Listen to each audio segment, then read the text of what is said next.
Good morning, ladies and gentlemen. On behalf of the Royal Swedish Academy of Sciences, I would like to welcome you to this year's lectures by the Nobel laureates in physics and chemistry and the laureates of the Riksbank's Prize in Economic Sciences to the memory of Alfred Nobel. This is textbook material. We've all heard such a statement. Significantly, it's what you can state in your manuscript without having to find the reference. It's knowledge you can master if I woke you up in the middle of the night. But before things become textbook material, you actually have to know who was responsible. You could maybe say, as shown by Haroche or Wineland, as evidenced by Levkovitz or Kubilka, as demonstrated by Shapley or Roth. But what happens when you get a Nobel Prize is that you simply become textbook material. Because what you did is no longer a hypothesis, no longer a new idea, but it's become part of the realm of our combined knowledge, the basis upon which new ideas are created, and the things that everyone knows. It's what we've been told in school, read in university textbooks, been told by professors, and we easily forget that these facts are not trivial and are far from self-evident.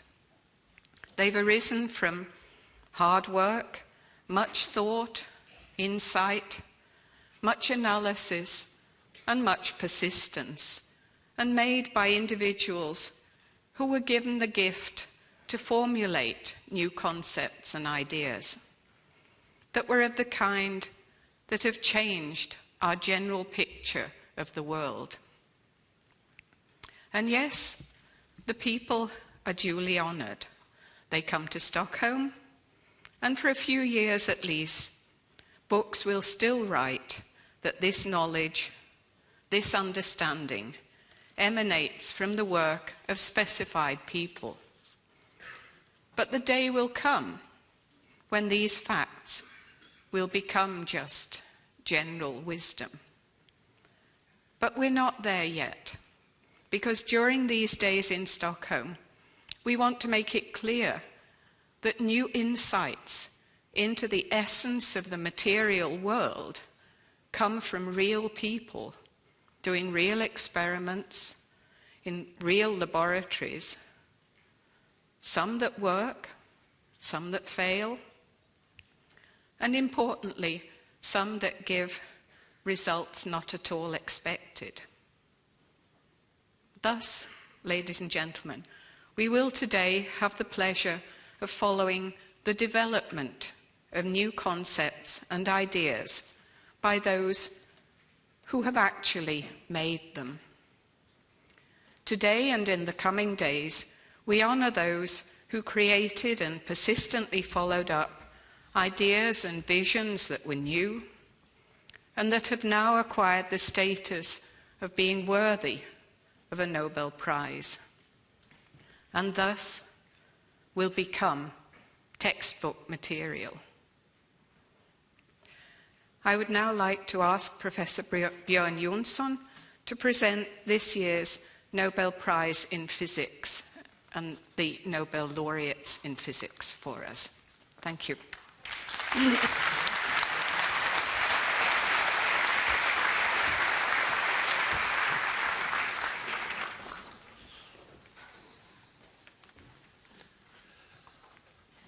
Good morning, everyone. The laureates this year, Serge and David Wineland, work in a very active research field called quantum optics. In this field of physics, fundamental interactions between light and matter are studied. In fact, interaction between light and particles, the light particle, photons, and matter is the reason why you can see me standing here. The Nobel Committee has especially singled out groundbreaking inventions made by the laureates that has led to the possibility to measure and control individual quantum systems.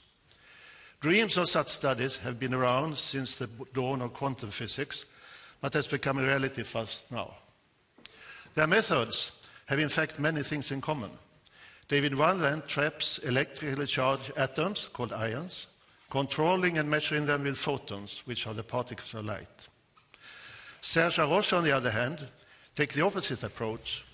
He controls and measures trapped photons by sending specially prepared atoms through the trap, where the atom acts as spies, giving information about the photons without destroying them. Their work has opened up a new era of experimental possibilities. In their experiments, they study fundamental questions in quantum physics, like the transition towards a classical world called decoherence. One application is the realization of the most precise clocks ever seen. And this year's prize has actually also paved the way towards future quantum computers, computers with performances that would be a dream for computer science. And the two laureates have also another thing in common. They like the same cat. Sorry, I said this wrong. They liked the same cat. No, I'm wrong again. They like the same cat. Or maybe they like the same cat at the same time. I cannot find out, so we have to hear them about that. So, we start these lectures with Serge Haroche. He was born in 1944 in Casablanca in Morocco. He got his PhD in 1971 from the University of Pierre and Marie Curie, Paris, France. He is professor at Collège de France and École Normale Supérieure Paris in France. And now I give the word to Professor Haroche.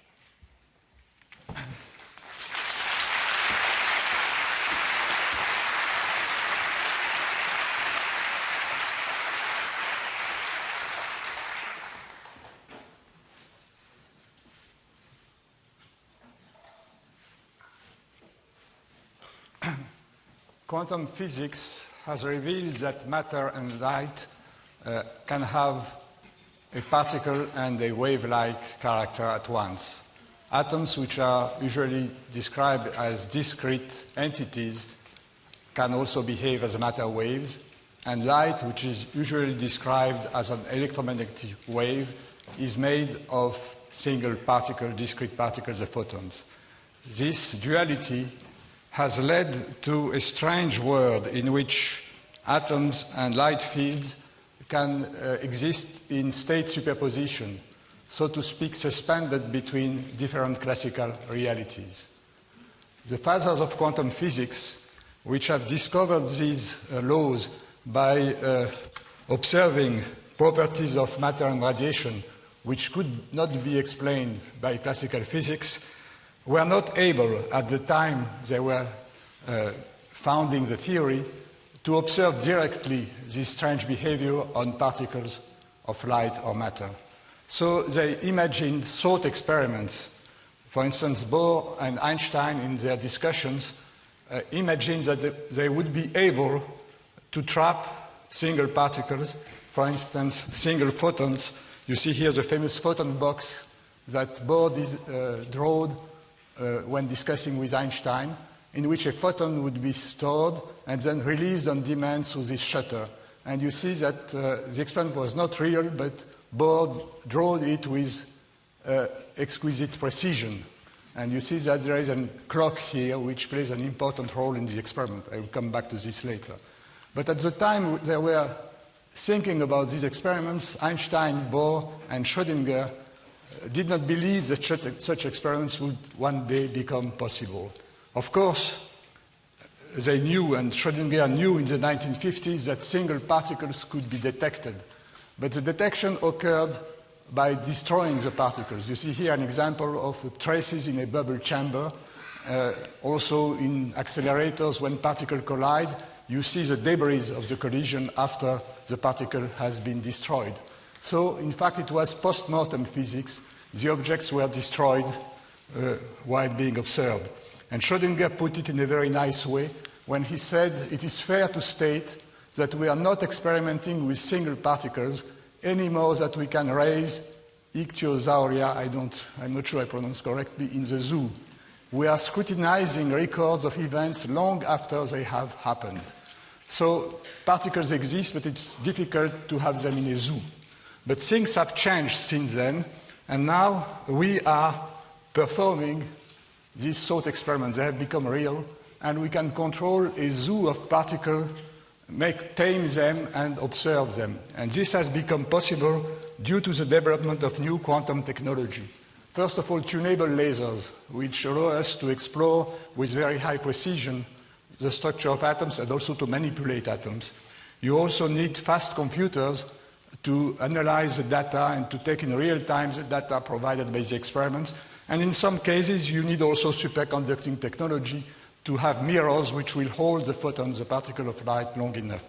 And I think it is interesting to note that these technological inventions are all born from quantum physics. So it's a very nice circle which is closing here. From quantum theory, you get quantum technology, which enables us now to demonstrate directly the strangeness of the quantum world.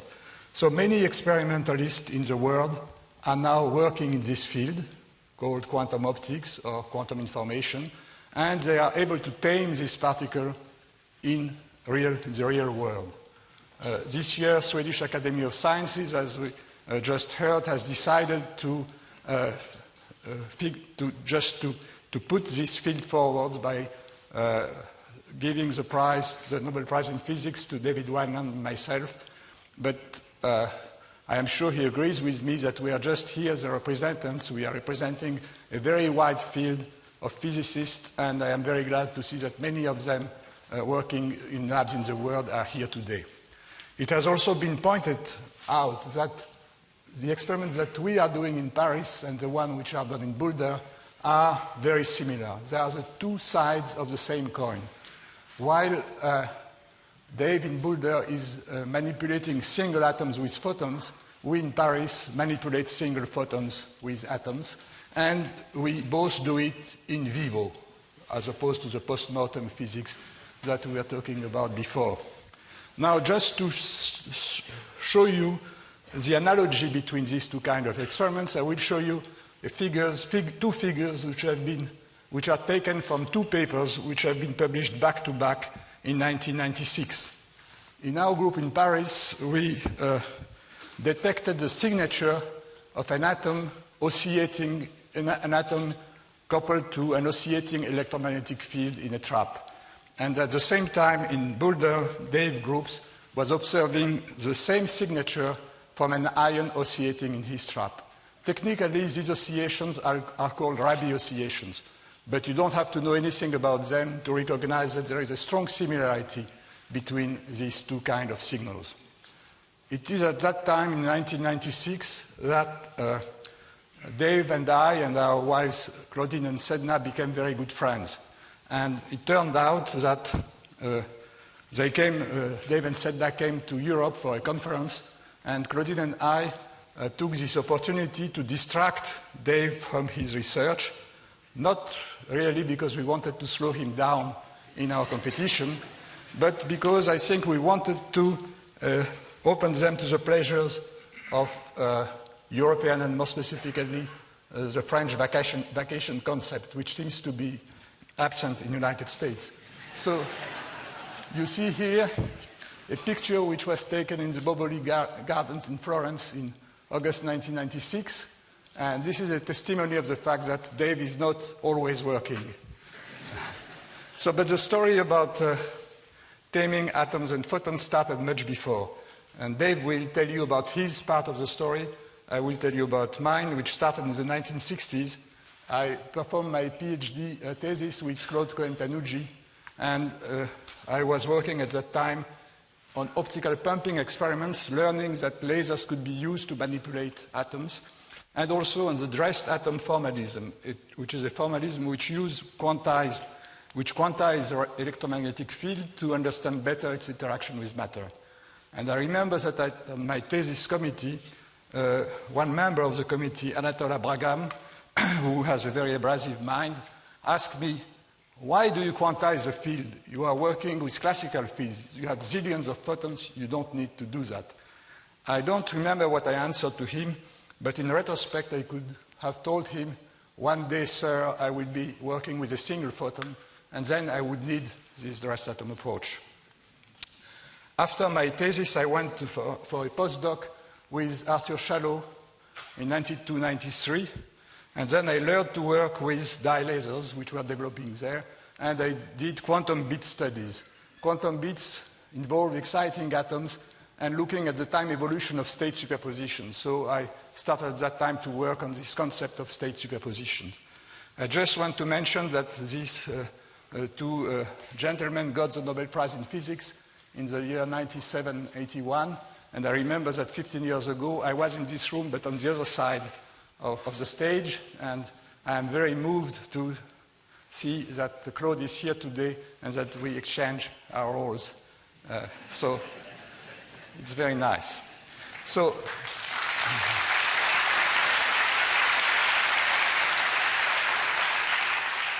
but the story really started sometime later in the 1970s when I came back from Stanford, and I started to use dye lasers to excite Rydberg atoms, very excited atomic states.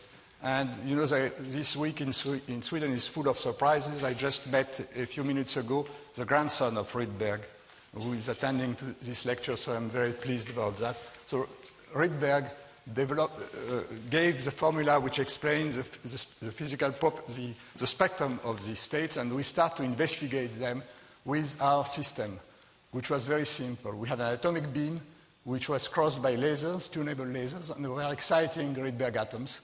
And at the same time, we were irradiating these atoms with microwaves, which were confined in an open cavity made of copper mirrors.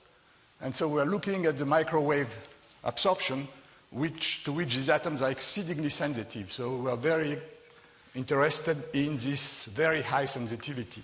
After the atom left the cavity, they went in this zone where they were ionized between two condenser plates, and they were ionized at different times because the field increased in a ramp. And in this way, we were able to discriminate the signature of the upper and the lower state. And this is a technique that we are using to this day to detect very efficiently Rydberg state and transition between Rydberg states. So when we did that, we observed something which at first was very strange. We saw that if the atom was initially excited, and if the cavity was tuned on resonance, we did not need to apply any microwave. The system was undergoing a fast transition from the upper to the lower state spontaneously, and we recognized that we had built a maser, a transient microwave maser. But what was surprising is that the threshold of this maser was exceedingly low. We had only a few thousand atoms in the sample, as opposed to ordinary laser or maser system, which required billions of atoms. So at the end of the papers that we wrote at that time, we made a comment saying that by increasing the Q factor of the cavity, we could go to very small absolute atom numbers.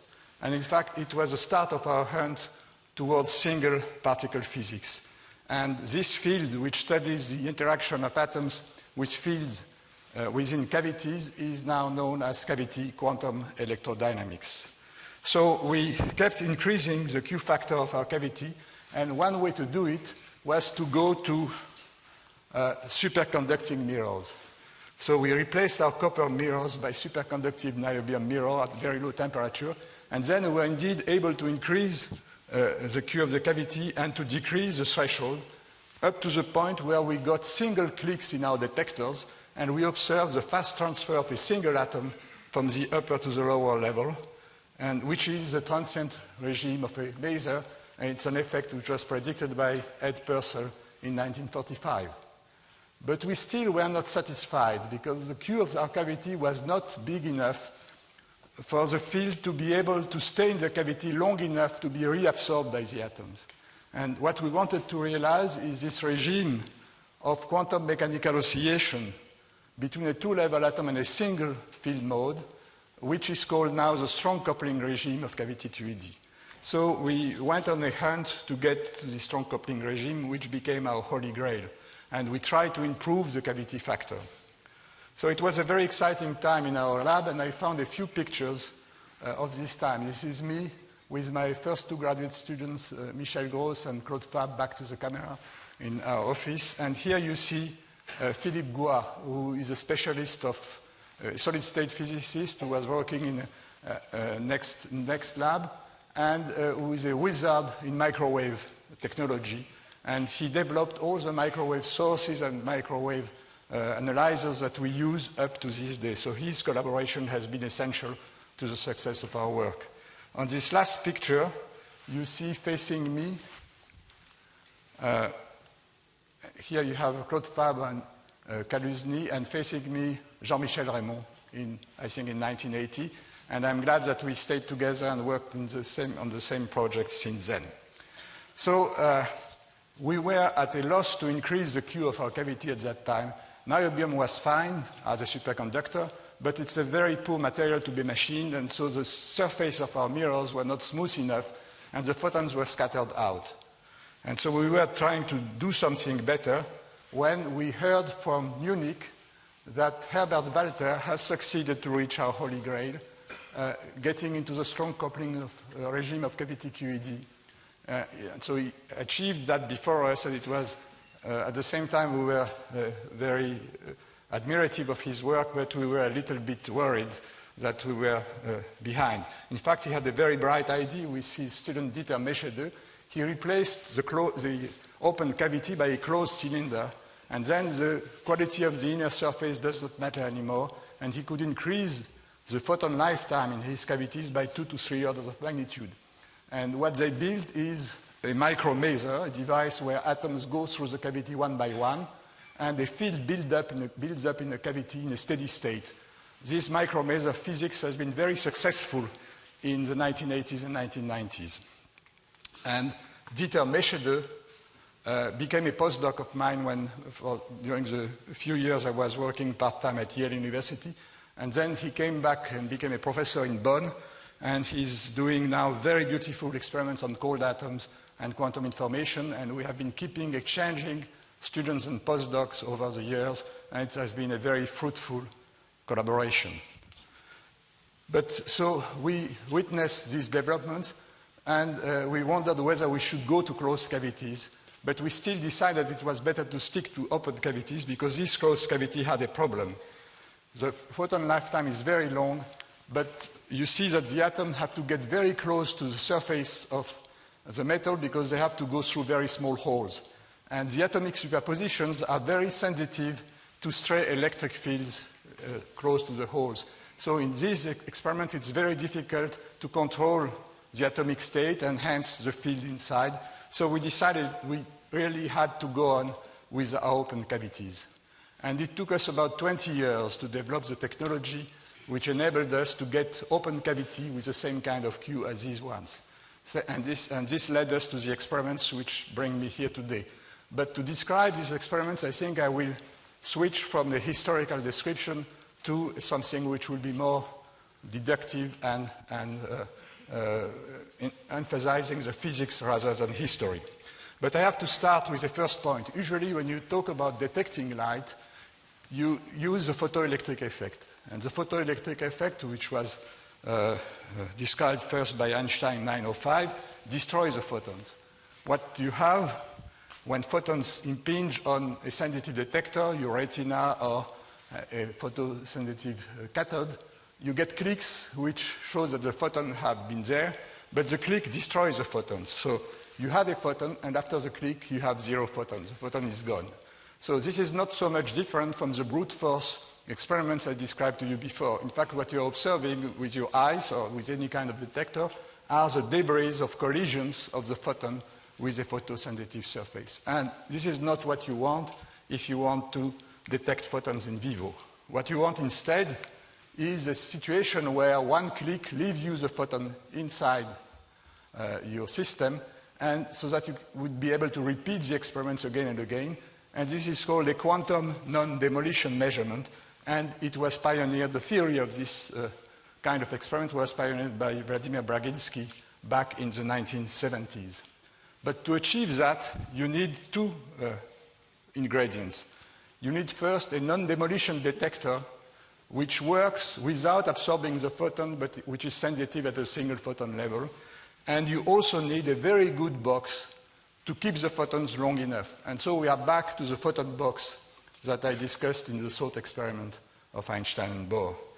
And the photon box we came upon is shown here. In fact, what we did during these 20 years was to improve the surface of our mirrors.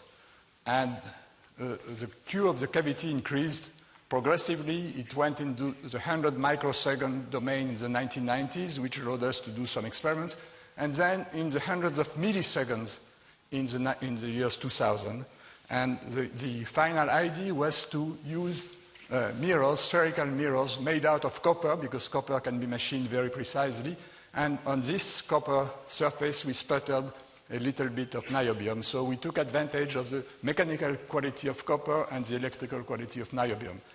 And then we were able to get mirrors on which light can bounce more than 1 billion times, making a folded journey for the photon of 40,000 kilometers, and giving a lifetime of 130 milliseconds to the photon, which allows many atoms to cross the cavity one by one, to extract information from the cavity field, and to perform experiments in which we control the photons in vivo inside the cavity. But of course, for that we need special atoms. And the second point is what kind of atom we are using. We use Rydberg atoms, and here is a picture of Rydberg, but we use special Rydberg atoms called circular ones. A circular Rydberg atom is an atom in which, by a succession of laser and radio frequency excitation, you promote one electron to a very large circular orbit, which is 1,000 times bigger than the orbit of the ground state. The technologies that we used for doing this kind of experiment was following the ideas of Dan Kleppner, who developed it in 1983. And I want here to acknowledge Dan's importance for this physics, not only because of his impact on Rydberg atom physics, but also because he was very important at the beginning of cavity QED. And for instance, he performed experiments on the inhibition of spontaneous emission between mirrors.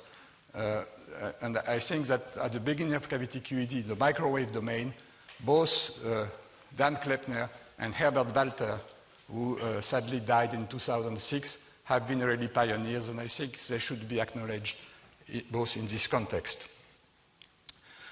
If you want to understand how this atom behaves, you have to remember that electrons are also waves, and so what you have is a de Broglie wave going around the circle, and the principal quantum number of this excited state is just the integer number of waves which can be put inside the circular orbit. And each of these eigenstate, energy eigenstate, has a circular wave going around, which is completely delocalized. You have the same density all around, which means that the system has no electric dipole. But if you want to couple to light, you need an electric dipole. And the way to get an electric dipole is to go into state superpositions. If a pulse of microwave realizes a superposition of two adjacent states with principal quantum number 51 and 50, you prepare a superposition of these two states, which, if you wish, you could call a Schrodinger kitten. It's like Schrodinger's cat, which is suspended between life and death, states E and G, but of course a very small cat because it's just a single particle. So we can prepare this kind of systems, and when you do that, the two waves, which have 50 and 51 nodes, interfere constructively at one end of the orbit and destructively at the other end, and now you get a big dipole rotating at 51 gigahertz. This dipole is like the hand of a clock. And in fact, what we have built here is, what we are doing here is the building of a Rydberg clock, which is ticking at 51 gigahertz. And we will use this clock to measure light non-destructively. The important point is that the atom will be slightly detuned from the cavity, so that the photons will not be absorbed or emitted in the cavity, but still there will be an effect. And this brings me back to the contribution of Claude, who discovered in 1961 that non-resonant light modifies slightly the energy level. These are the light shifts which have had a tremendous importance in all kinds of atomic physics and quantum optics experiments during the last 30 years. In our field, what happens is that when the atom crosses the cavity, the energy levels are slightly shifted upwards and downwards, which means that the phase accumulation of the atom going between the mirrors is different depending upon the intensity of the field. And the effect is so sensitive that you can get a phase shift per photon phi naught as large as pi, 180 degrees. This means that whether you have 0 or 1 photon in the cavity, the dipole will point in one direction or in the opposite direction. And if you are able to measure the phase of this dipole, you will count photons without destroying them. Of course, if you want to measure a phase, you need an interferometer. So we built around our cavity an interferometer which is made of two auxiliary microwave zones, R1 and R2, in which we apply pulses of microwave before the atom enters the cavity and after the atom leaves the cavity. The first pulse prepares the state superposition, which starts ticking, and the second pulse is a flash of microwave which allows us to analyze the phase of the superposition. This succession of time-resolved pulses is known as a Ramsay interferometer. It was introduced by Ramsay in 1949, and it became the standard device of atomic clocks. I know that Ramsay was Dave Wineland's PhD advisor, so you see that our story is entangled in many ways. So we use this setup, and with this setup, we were able to detect single photons. In fact, if you have a phase shift of pi per photon, what the second Ramsay zone does is to map the two dipole states which are opposite into states E and G, which are finally detected in the detector. And you get, so what we have built is an atomic clock which is delayed by the photons which are trapped inside the clock. I am a little bit ashamed to talk to you about an atomic clock which has an accuracy of 10⁻⁷, because Dave will talk about clocks which have an accuracy of 10⁻17. But his clocks are, I must say, insensitive to light, which is not interesting us. We want to have a clock which is very sensitive to light, and so we use Rydberg atoms. So you see here the kind of signal. A blue bar means an atom in level G, a red bar an atom in level E, and you see in real time the kind of observation we get. And when we got for the first time this signal, we were really very excited. You see here that you have a jump. Here it means that you have 0 photon in the cavity, 1 photon, and then back 0 photon. And this photon is just a black body photon. The cavity is very cold, and from time to time, due to Planck's law, 1 photon pops in the cavity and goes out, and we measure this. And we see exactly the time when the quantum jumps, the sudden change of the light field occurs here. These quantum jumps, by the way, were predicted by quantum theory long ago. But in spite of that, people like Schrodinger didn't believe in them. The quotation I gave you in the beginning comes from an article whose title is very speaking for him itself. He says, are they quantum jumps? So these are quantum jumps observed with light, and Dave will show you in his talk quantum jumps occurring in single ions, which had been observed 20 years before we did our experiment on light. But this was the first time the quantum jumps were observed on light. You see also that hundreds of atoms see the same photon. The atoms cross the cavity one by one, and they all agree that there is a photon inside, so it's really non-destructive. We could extend also this experiment to measure higher photon numbers. Then, of course, a single atom is not enough. You have to send a sequence of atoms, and each atom extract a little bit of information. At the start of the experiment, we inject a small microwave, classical microwave field in the cavity. We don't know how many photons there are in, so the histogram is flat. The probability of having from 0 to 7 photons is uniform. And as you will see, the computer which is hooked to the experiment will show that this probability, as you acquire information, changes in time. And after a few tens of atoms have crossed the cavity, 1 photon number suddenly emerges and survives. Here, 5 photons. And we were very excited when we saw this for the first time, because this is under your eyes the collapse of the wave function. You start with a system which is in a superposition of photon number states, and in the end, by the way of acquiring information, the system collapses into a given number.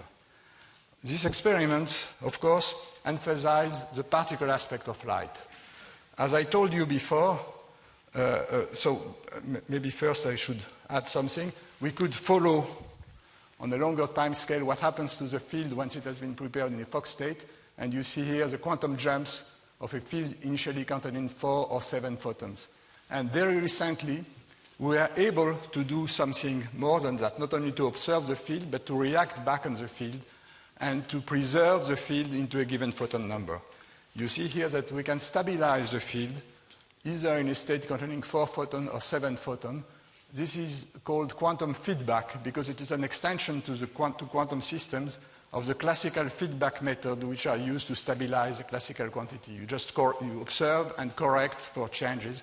Here we correct for changes, for instance, by injecting 1 photon or subtracting 1 photon on demand.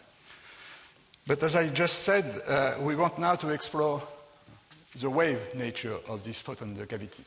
And this duality between wave and particles is, of course, one of the deepest aspects of quantum theory, and Bohr emphasized the point that which aspect is observed depends upon the kind of experiment you are doing. And this is a metaphor here.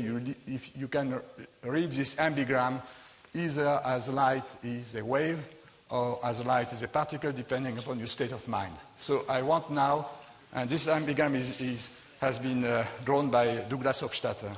What I want you now to get into the frame of mind telling that light is a wave. And this will lead us to the discussion of Schrodinger's cat. I remind you the story, and you know it. You have a big object, an animal in a box, an atom in a linear superposition of 2 states. One state leaves the animal alive, and the other state triggers a contraption which kills the animal. And if you are halfway between the excited and the lower state, you get an entangled superposition with a cat which is half dead and half alive in a quantum superposition. In our version of the experiment, we still have one atom, but we replace this cat not because we don't want to make a cruel experiment, but because we cannot do it on a large system. We replace it by a system made of a few photons. And to understand that, I have to give you just one piece of theory here. A classical field, a field which has a well-defined phase and amplitude, which is produced by a classical source, is classically a point in phase space. It's a complex number which has an amplitude and a direction. According to quantum laws, it cannot be a point. You have quantum uncertainty, and in fact, it's a fuzzy ball here, which has a Gaussian distribution. This Gaussian distribution contains all the information you want to have about the field. Technically, it's called a Wigner function. It's a 2D real function which describes the state of the field. So you can prepare these states very easily. And then by sending Rydberg atoms through the cavity, you can manipulate this Wigner function into other shapes. And one thing we did 20 years ago with our colleagues Luis Davidovich and Nissim Zaguri from Brazil was to find out that the same setup which was used to measure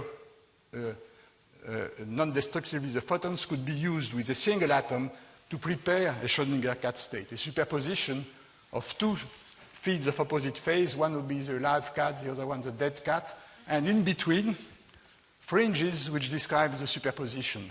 This kind of situation is quite different from a statistical mixture, the fact that you have a live or a dead cat, you don't know which, but without this superposition. This is a classical state, and this is a quantum state. So we described in this paper how to build these quantum states, and in fact, we are able to do it in a very simple way. It's again our Ramsay interferometer.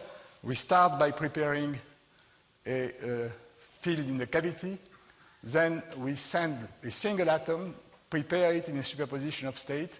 This atom crosses the cavity, and it imparts to the field a phase shift, which takes opposite signs depending upon whether the atom is in the upper or in the lower state. So you get at this point an entangled state. This entangled state is a typical Schrodinger cat situation, and you can also look at it as a typical measurement situation. This state is a kind of meter which points in different directions.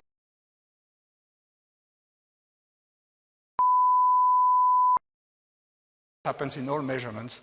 So you get an entanglement in the measurement. And then the atom crosses the second zone, and the second zone mixes the states again, which maintains the cat's ambiguity. And in the end, when you detect the atom in one state or the other, you project the field into a cat. So I don't have time to enter into the details, but we can reconstruct the Wigner function of this cat.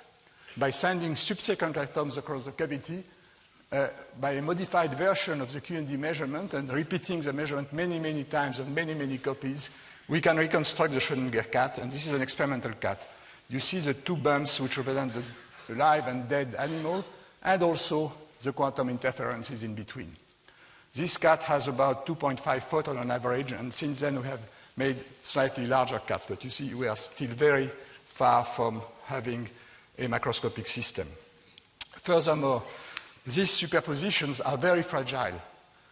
The coupling to the environment washes out these features and transforms the cat very quickly into a mundane state mixture.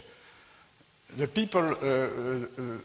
person who described the theory and the role of the environment in the transformation of the cat from a superposition into a mixture is Wojciech Zurek from Los Alamos, and we were inspired by his theoretical work to do our experiments. And you see here that you can indeed see how the Wigner function evolves by taking snapshots of these Wigner functions at increasing times, and you see how the cat evaporates, how the quantum nature of the cat evaporates with time.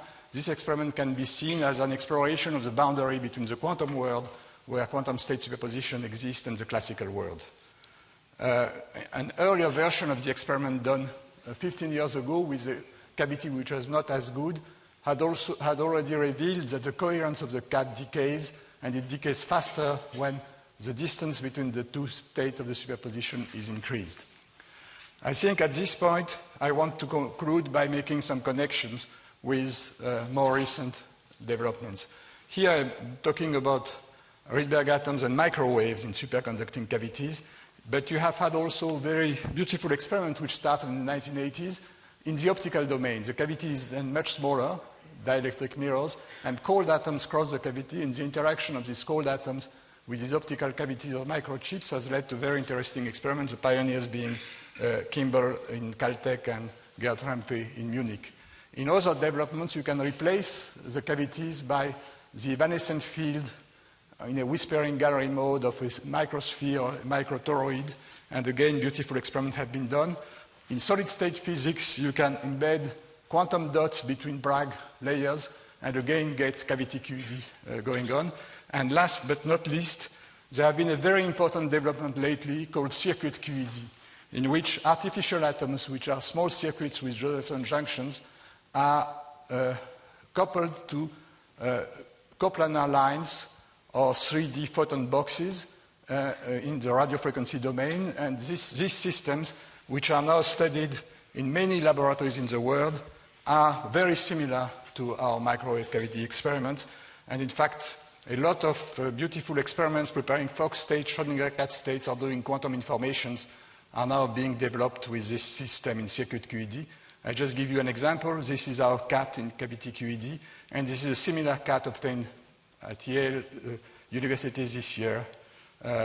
You see that you have exactly the same kind of physics. The difference is that in circuit QED, things go much faster, so you can accumulate data faster, and also you can maybe integrate better the two-level systems together, because you can use lithographic techniques which are very convenient, and so this is a very, maybe a very useful device for quantum information, but I leave the discussion about quantum information to Dave Wineland. I want now to make a few personal remarks, if I may, using 2 or 3 minutes for that. I want first to emphasize that all this has been a collective adventure. I have been working, as I already said, for a very long time with Jean-Michel Raymond, and for more than 20 years with Michel Brune, and nothing would have been possible without this long-term collaboration. We directed the group together. We had this long discussion, decided in which direction we wanted to go. We made, Jean-Michel and Michel made many seminal contributions to the understanding of the system, and it's quite clear that it would not have worked without them, so I think they deserve to share the honor of the prize with me on this part of the prize.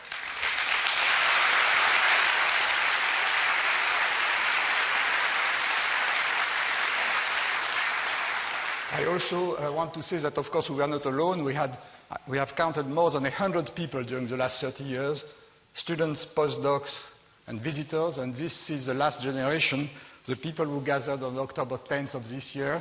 And I want to mention especially Igor Dotsenko and Sébastien Glaise, two young researchers who played a very important role in the last series of experiments that I described to you.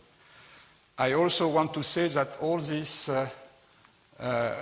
came also through collaboration with people from outside. And I'm very glad here to see that you have a lot of people with whom we have been working in the world who are around, who are in this room.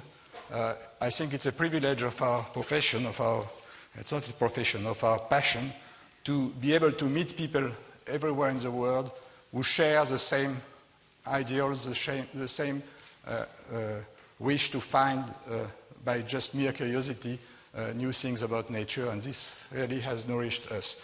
I want also to finish by talking about the place where this research has been doing, and I want to say that the spirit of freedom, which I enjoyed and which our group enjoyed, comes back to the legacy of Alfred Kastler and Jean Brossel, who created the lab in the 1950s. And you see, this picture was taken exactly in the same room as the previous one, but 46 years earlier, on the day that Alfred Kastler Nobel Prize was announced. As you can see, Claude and I looked different from outside, but I think he agrees that inside, I don't see the difference in our minds.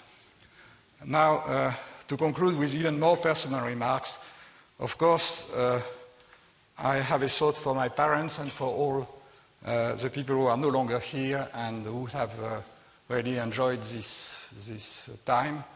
But I want also to add that more than everything else, nothing would have been possible without Claudine, with whom I have shared all these years.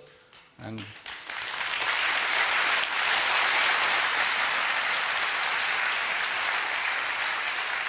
I must say that I don't say if I should say her or you, her mind and her intelligence and her sense of humor have been really fueling me during all these years, and this goes much beyond science and physics, and we have known each other much before I knew anything about photons. In fact, we met when we were very young, and then there was this kind of, I don't know how you call it, an interruption of many years, and the circumstances of life made that we encountered again. At the time I was like this. And if you think that I am young on this picture, what would you say of the next one? This picture was taken in Casablanca in the winter of 1950, and you see at that time Claudine, the only difference that Claudine was as big as I am. But I think she has not changed besides that. And you see also that for some very strange reason, the winter in Casablanca is very mild, but for strange reasons, my parents had dressed me already with the overcoat, which is almost ready for the Stockholm winter. Thank you very much.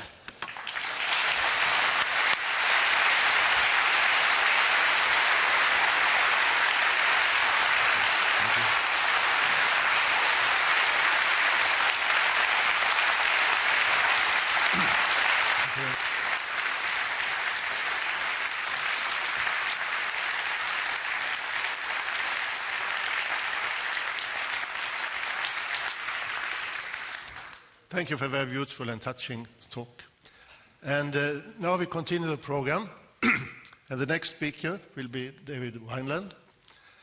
David Wineland was born in 1944 in Milwaukee in the United States. He got his PhD in 1970 from Harvard University, Cambridge. He's group leader and NIST fellow at the National Institute of Standards and Technology, and a lecturer at University of Colorado Boulder, USA. David, the stage is yours.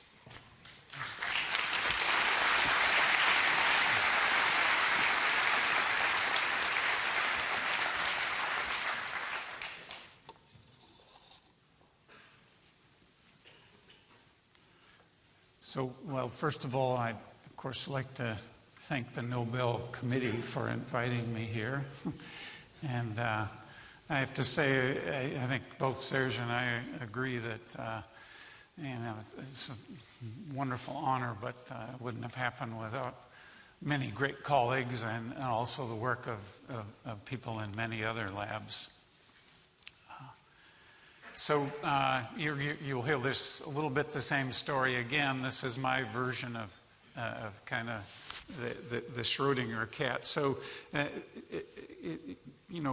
always had great admiration for someone like Schrodinger, who, of course, was one of the inventors of quantum mechanics, but at the same time, he was willing to think ahead, and he was dissatisfied with the theory. And the reason basically is that if you take quantum mechanics alone, we're both Serge and I and others are used to thinking about very small systems, single atoms, single photons. But the theory should apply to very large systems. And early on, Schrodinger realized that, and to explain the problem he had, he posed this example where a cat and a radioactive particle were in a sealed box, so that it was a closed system, we say. And in any case, his example, if the particle decayed, it would trigger a mechanism that would release poison and kill the cat. Well, in fact, of course, we can't write down the equations of motion for the system, but it'd be too difficult. But in principle, we can. And basically, all quantum mechanics tells us is that after a time equal to the so-called half-life of the particle, all we can say is that from quantum mechanics is that the state of the system is where the particle has not decayed and the cat is alive, and not or, but and the particle has decayed and the cat is dead. And we represent this mathematically with these symbols here. But the key thing is that all we can say is that the cat is neither dead nor alive. It's both. So that was, of course, what bothered Schrodinger. Now, one thing, this idea of superposition, which the Schrodinger cat is a good example of, I think. I like this example. Chris Monroe found this book when he was in our group, and anyway, I think it's a really nice example. You can think of, if you think about this box up here, and if you, of course, play with your eyes, you can either see this surface here be in the foreground, or this, or the surface on the upper right be in the foreground. And so you tend to see either this surface in the foreground or that surface in the foreground. And what's, I think it's a useful analogy, because in this picture here, it basically has both properties. And this is what we call superposition in quantum mechanics. There's some ambiguity about which state the box is in, and it actually possesses both properties simultaneously. The other thing is that when we talk about doing measurements on quantum systems, it's called collapse or measurement projection. And this example also shows that, I think, in a nice way, because when you look at this box here, and for example, at an instant you might see this surface be in the foreground, like this picture here. That's very much like measurement in quantum mechanics, even though in the superposition state, the box has both properties. When we measure it, one feature will come out, and that's very much like measurements in quantum mechanics. And then we talk about entanglement in our system, and so if you'll at least open to suggestion here, the idea is if you have two boxes like this, at least for me, I tend to see, if I see this surface be in the foreground, like down here, I tend to see the other surface also be in the foreground. And so when we measure these entangled systems, there's a correlation. So in this example here, if we measure this surface to be in the foreground, then we tend to see this surface also be in the foreground. And so this analogy kind of explains this idea of this entangled superposition. And just coming back briefly to Schrodinger's cat, if we to show the entanglement, we call this an entangled state, where we have this correlation of the particle not decayed and the cat alive, and the particle decayed and the cat dead. And those if we see the particle when we do the measurement undecayed, then the cat is alive, and so on. So, well, anyway, of course, as I say, Schrodinger was bothered by this consequence of the theory. And he really struggled with this, throughout his career. And so at one point he, maybe out of frustration, he said, well, look, we cook up these situations with simple systems like atoms, but maybe that leads us down the wrong path. And the way he said this is that, so one way out of that, according to him, was that, we can cook up these so-called thought experiments, but that's going to lead to trouble, and in fact, we can never deal with single atoms or molecules, and it leads to these ridiculous consequences like Schrodinger's cat. Well, in fact, we now know that we can enter this world, but so far we can only do it on very small systems. But nevertheless, I'll try to show you that they have all the features of Schrodinger's cat. And to get to this point, what we need is, first of all, we need precise control of these systems, and lasers and computers and so on have helped us to do that. We also need to isolate our small, simple systems from the environment so that these superpositions aren't disturbed. And so the target is here to, at least to start to see some of these effects, is the precise control and being able to control small numbers of particles. So I'm going to take a sort of a personal view through this. I think basically what's nice for me in the way the citation read for the award is that basically everything in my career led up to the kind of things we're doing now. So it'll be a little bit of a personal story, but of course, again, it's many other people involved in this kind of work over the years. So this is a picture of Norman Ramsay's group. I was a graduate student in Ramsay's group. At the time, he and Dan Kleppner developed the hydrogen maser, and many of you know that Norman here was later part of the citation for his Nobel Prize was this development of the hydrogen maser. So that's me there trying to get close to the boss. So my thesis was to make a deuterium maser to measure its hyperfine frequency.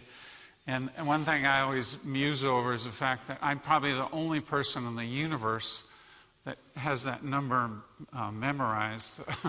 And so anyway, that was a result of my thesis. But anyway, this was good training in the sense that to get these high precisions in these frequency measurements, we have to have very good control over the system's environment, in this case the hydrogen maser. Also this, I won't go much into this, but when the atoms are radiating, they're in a superposition state between the ground and excited state, and these atoms in the maser would live on the order of the superpositions of the atoms in this deuterium maser would last about a second. This was not at the single particle level. This was on an ensemble of atoms that were inside the microwave cavity.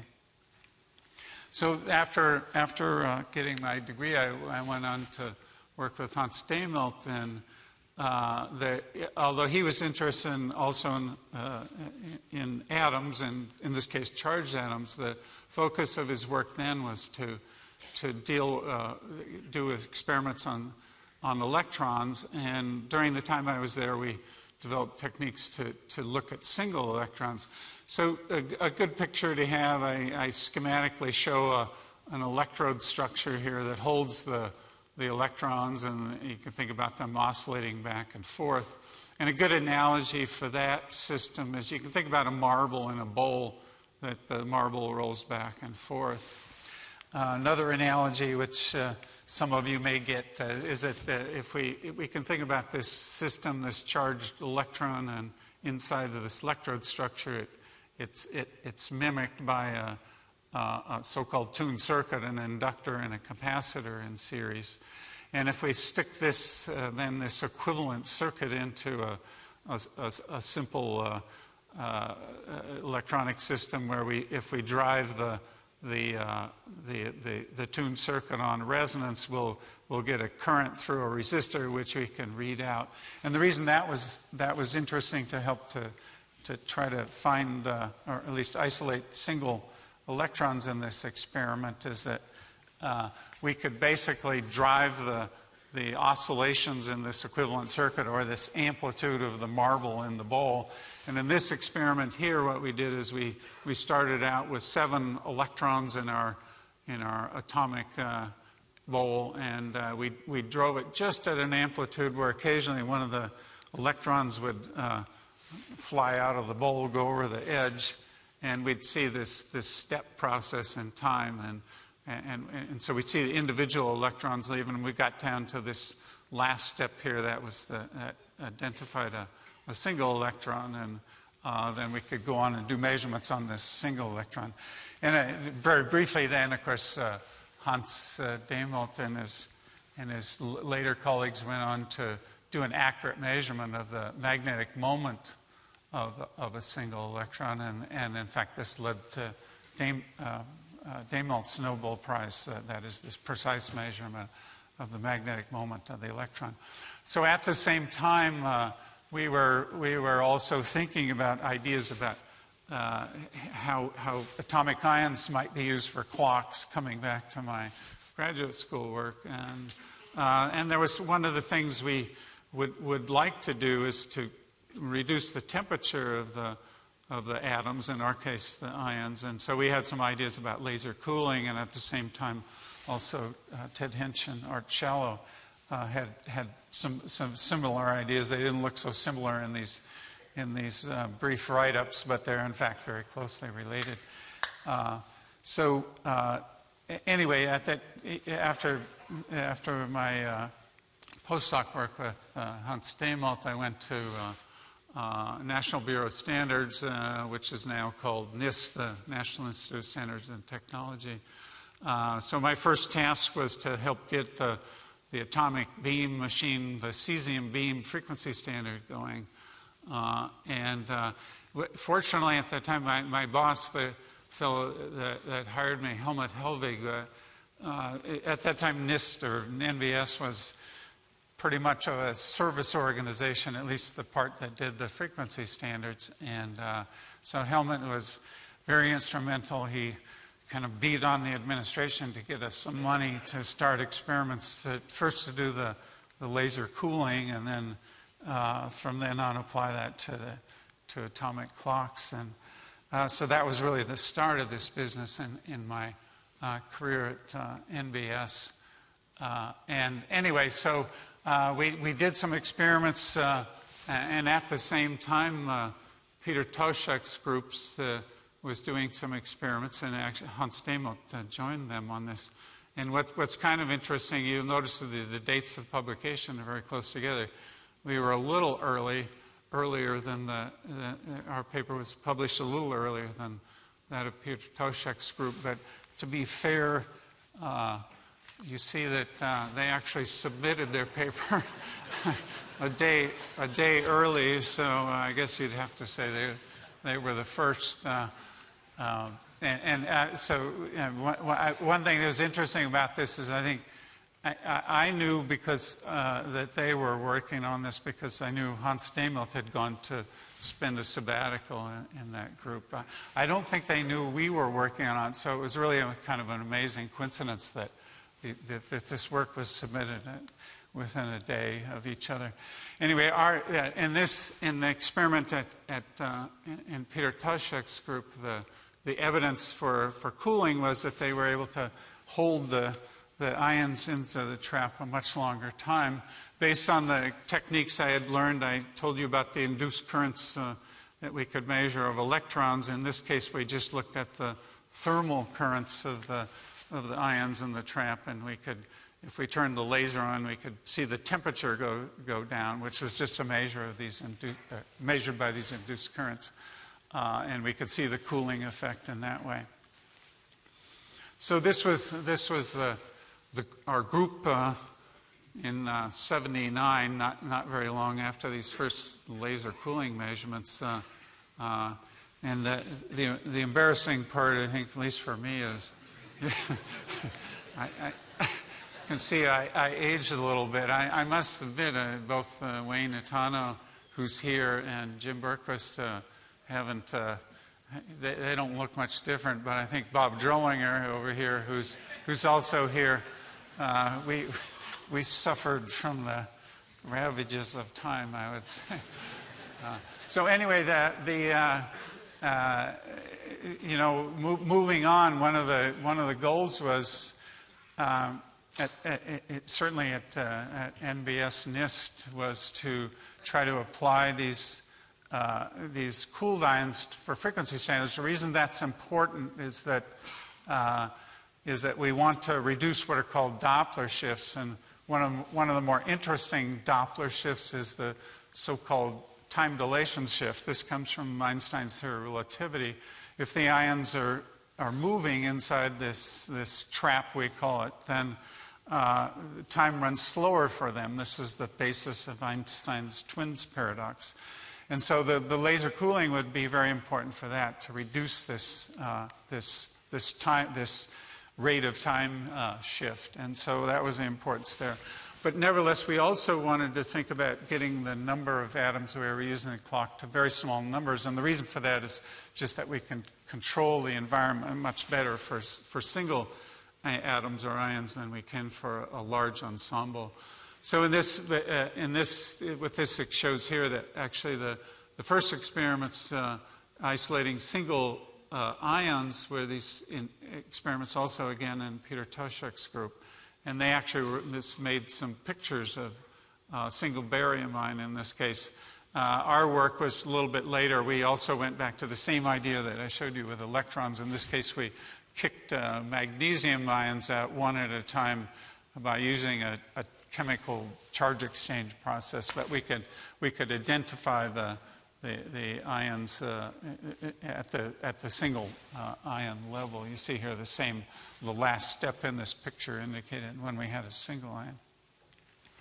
So anyway, we have carried on with these experiments after that, and the idea, again, and this is in the context of clocks, one of our favorite choices was mercury. It had two transitions, one in the microwave region and also one in the optical region that might potentially be used for clocks. So schematically what we had is this electrode structure, this kind of donut-shaped things, and some other things down here we call end caps. Anyway, the idea was that if what I show here is an energy diagram, and if we tune a laser beam such that this radiation connects this lower level to this excited level, then the atoms can scatter photons. And if we tune, the laser cooling process relies on tuning this laser slightly below the resonance frequency of this transition. The thing that made this hard was that this wavelength was in the ultraviolet, and certainly this is where Jim Berquist was key to this work, because he's the laser expert and continues to be the laser expert in our group. So the idea of a clock, the way we could make a clock on this, there's another transition in mercury, and this one has the feature that it has a much narrower range of frequencies over which it absorbs, and so we can get higher precision on the frequency of the laser when we make this transition. One interesting thing is that we can use this transition that we use for the cooling to detect when this transition is made, because if the ion is promoted from this ground level up here to this particular excited level, then the scattering on this on this laser cooling transition will be diminished, and we can tell then when we make the transition with the laser tuned to the so-called clock transition. At this time, there was a bit of controversy among the theorists about whether, if we did this experiment, that is, if we tuned this laser and hit this resonance transition, would this scattered light just diminish sort of smoothly, or would the atom sort of jump from one state to the other? That is, would it be either here or here?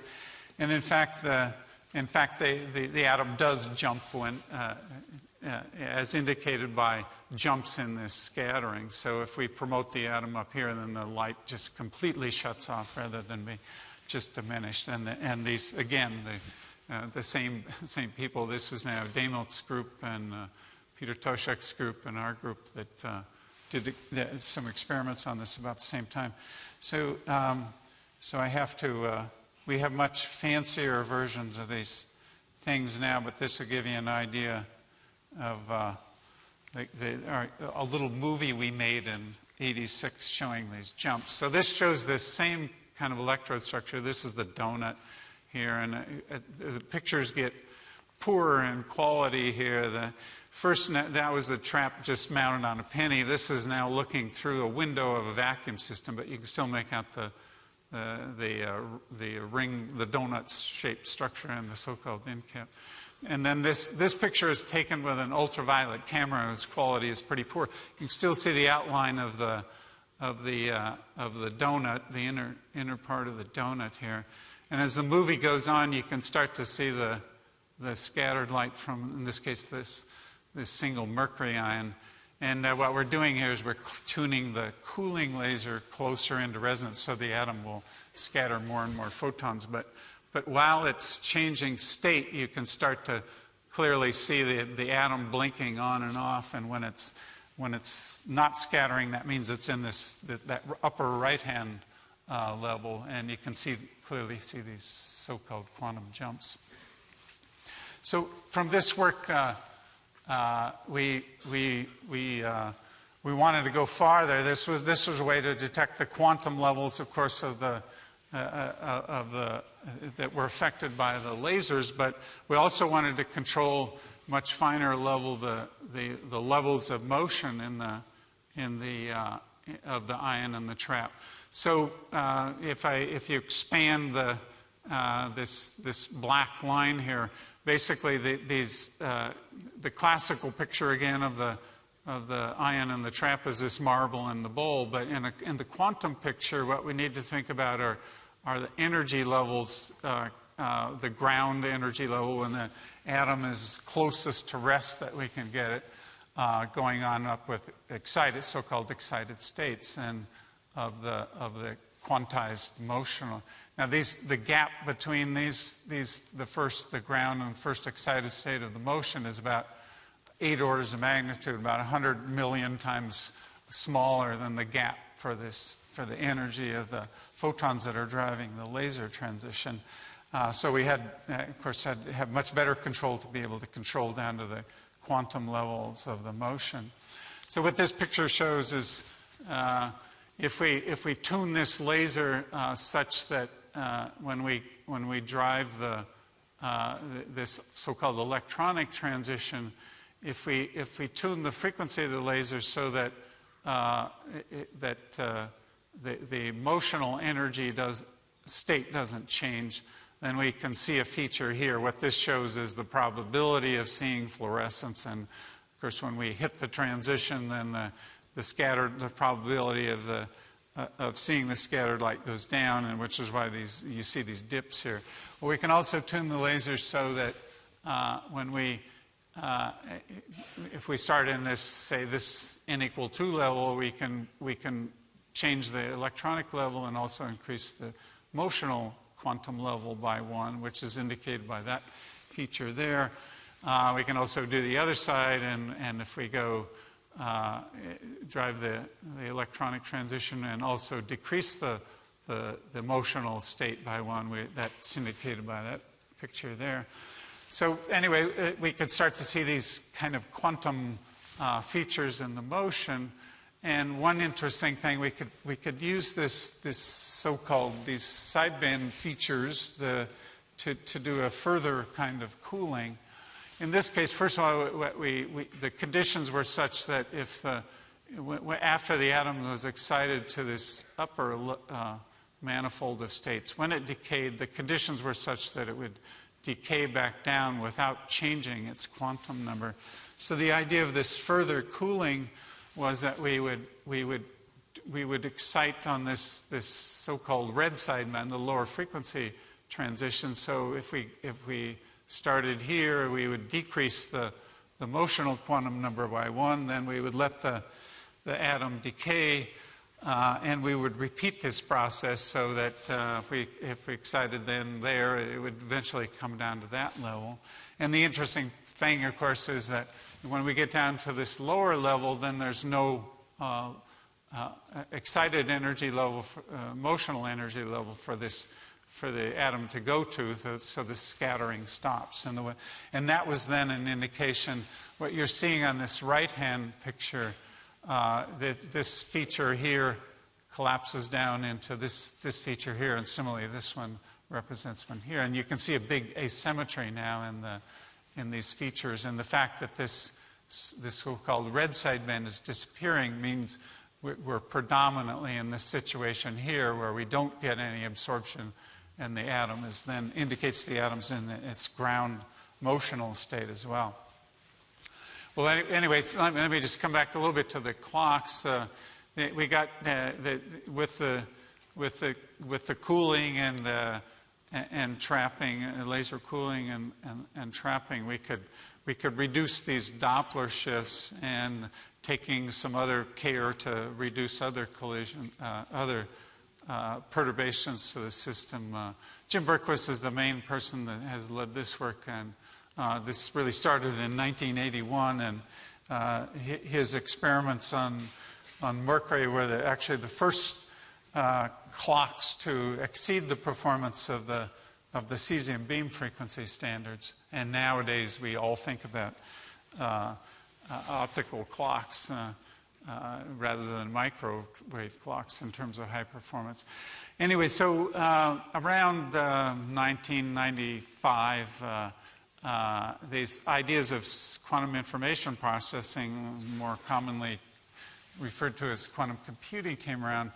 There were some early ideas by people like Richard Feynman and others, but they were just kind of toy ideas, I would say. And then what really set the field off was that Peter Shor, a computer theorist, came up with an algorithm that said if you could make this quantum computer, you could efficiently factorize large numbers. The reason that's important is that if we could accomplish this task on very large numbers, that would have very important implications for encryption and secret coding, basically.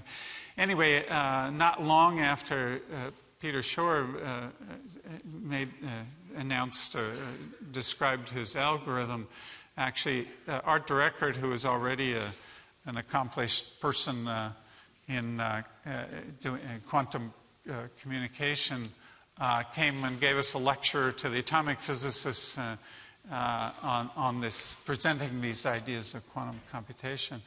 And fortunately, both Peter Zoller, who's in the audience, and his protege at that time, Ignacio Chirac, they quickly jumped onto this idea of quantum computing, and they came up really with the first scheme for how you might build a quantum computer, and it was based on ions. So the idea is here, this picture is just to represent some sort of electrode structure. You can still think of the marbles in a bowl in some sense. In this case, it's kind of a linear bowl where the ions all want to fall to the bottom of the bowl, but the Coulomb repulsion, due to their charge, holds them apart. Anyway, their idea was that in this example of 5 ions, it's kind of like a pseudo-molecule. You can think about the normal modes, the vibrations of the molecule, and they all have different frequencies in general. So you can think about the ground and first excited state of this, of one of these modes of motion of the molecule. Also, as what we call a quantum bit. In other words, a two-state system that can represent information. And their idea was that you would use the internal states of ions. They could be either optical states, like I showed with the clocks, or hyperfine states. In principle, it doesn't matter. Anyway, their idea was to be able to make quantum gates. If we could, with a laser beam, if we could somehow map this superposition state onto this motional state, then we would. This motional state is interesting because it's shared with all the ions. All the ions share one motional mode, and then to make a gate then between the two ions, you'd first do this mapping step, and then on a second selected ion, you'd do a quantum gate between the motional mode and the internal state of this ion, which would then basically have made a gate between the first selected ion and the second selected ion. So I won't give you details of exactly how this works, but I give you kind of a sense of how logic gates work. So if we have this, in this case it might be an optical transition, and if we isolate these two lower motional quantum levels, which also represent a quantum bit, then one way you can kind of get the idea of how logic gate works is if we, I have a truth table down here, and the idea is that if this bit representing the motion is called if we refer to that as the control bit, and this is the so-called target bit, then the idea is if we tune to this transition where we reduce the quantum number by 1, then the idea is if the control bit is in the n equal 1 level, we can do this transition. In other words, we flip the bit of the target bit. If it's in the ground state, again, there's no place for this to go, so the target bit doesn't flip. So we get this kind of logic table. And this was a little too simple, but it gives the essence of the idea of this logic gate. Anyway, so Chris Monroe, who was in the group at that time, we were kind of poised to do this, so we could jump on this idea right away, and we were able to demonstrate a more general logic gate that both Ignacio and Peter had described. The one thing I want to say is that for both Peter and Ignacio is that this really stimulated the ion trap field, and this is by my last count, the number of the people working on just quantum information related experiments with ions, and of course there's many other possible implementations of quantum information, and so this. But anyway, both Peter and Ignacio have gone on to stimulate a lot of work in other areas as well. So I can see I didn't give myself enough time here, but let me give another version of Schrodinger's cat. So you think about this marble in the bowl. What we can do is that we can first start the atom in its ground internal state. We can then apply radiation to make a so-called superposition of the ground and excited state. Then what we can do is that using so-called optical dipole forces, we can apply a force to the atom, but it's a force which only acts on the upper state, not the lower state. So we can start to separate the superposition, both as well as in terms of what we call the spin, represented by the arrows, but also the position.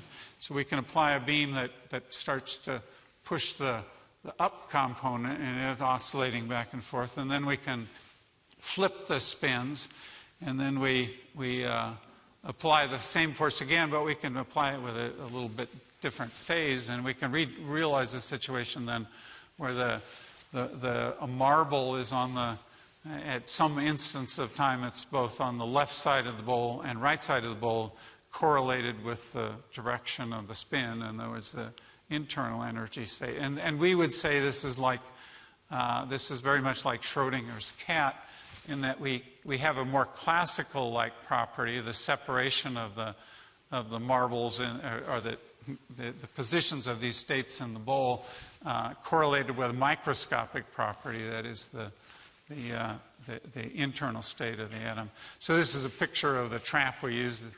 And this, very much like what Serge said, we can't make a very big cat in this sense. In fact, the wave packet size of the in this case, beryllium ion, we could make the cat state be such that it was about 8 times the size of the wave packet, which is still very small.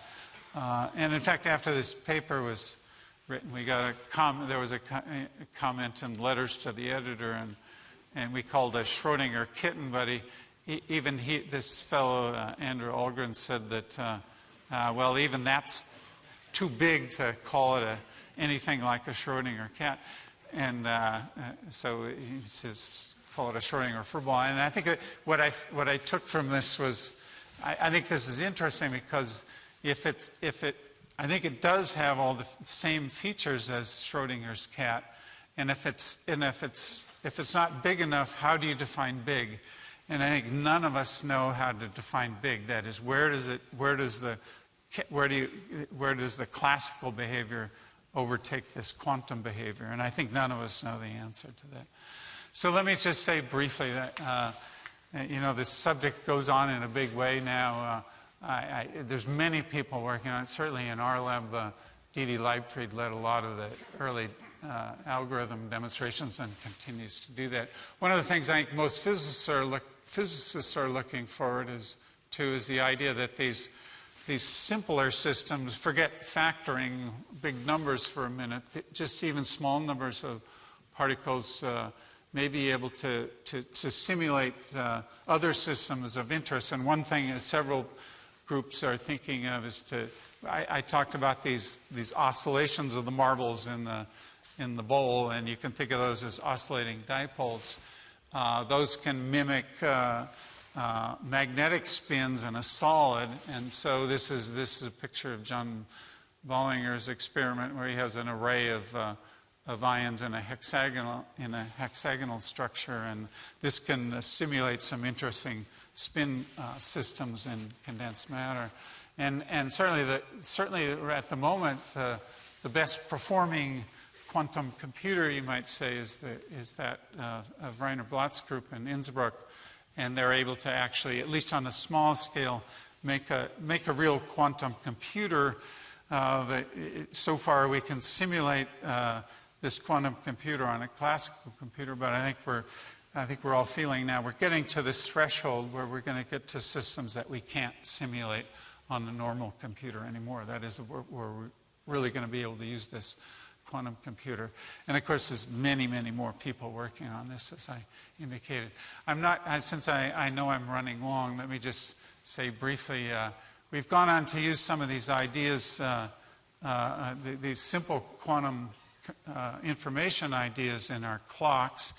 And I regret that I won't have time to give full credit, but in our lab, Till Rosenband leads a project using aluminum ions as a clock, and I won't go through all my punchlines here except to say that now this clock that Till Rosenband has developed is the world's most accurate clock in the sense of getting rid of these environmental perturbations. And in fact, we can see some interesting gravitational shifts in the clock. And this, oh heck, I'll have to indulge you and ask your indulgence. And we have a little cheesy movie here which shows this was one of the aluminum clocks on this optical table, and James Chow here raising it up on a jack. And when we did this, we could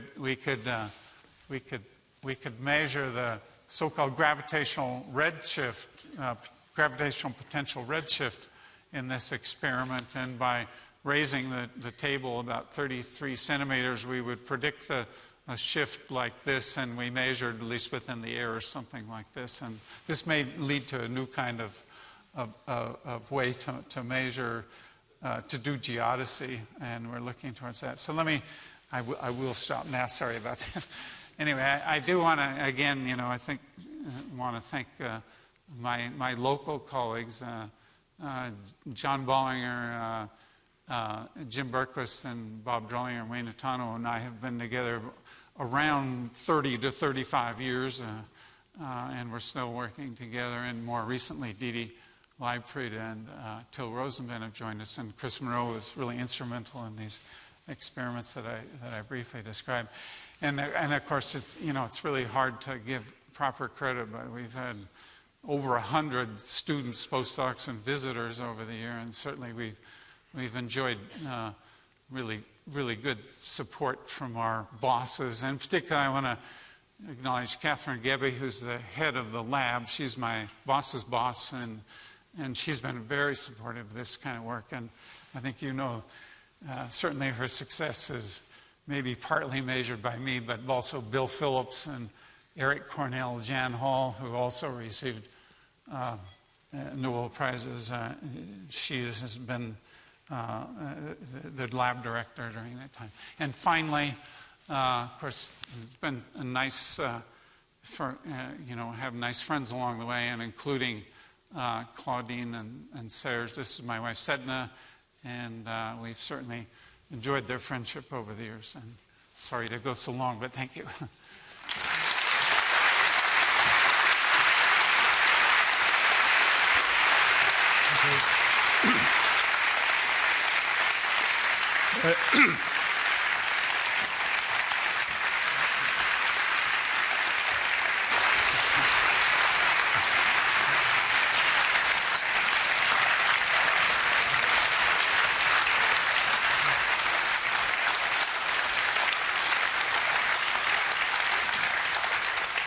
Okay, now we've heard the two beautiful lectures of our two laureates, and now we have the superposition of them here on the stage.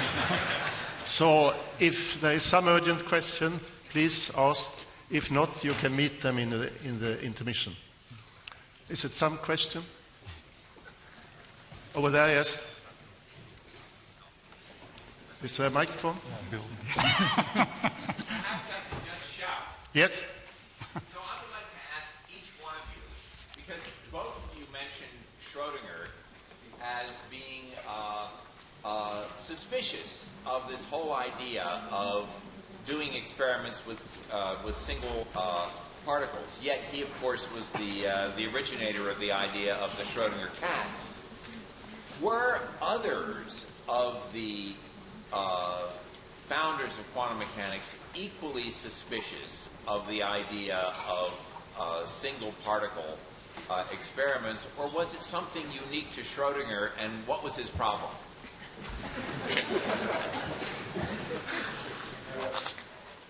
I don't know about all of them, but I think Einstein was dubious too. He had another metaphor. He used the idea of a bomb which is half exploded and half not exploded, which is a similar idea, but maybe got less publicity because the cat is more lovable than a bomb. But I think Einstein did not like this idea. About Bohr, it's difficult to know because you know that his statements were very cloudy, and I don't know what he would have said. But I am sure he would not have been surprised by the result of these experiments. I don't know what you would say. Okay, I think with this we thank the speakers again, and in the intermission you can discuss with them. Thank you. Again. Thank you.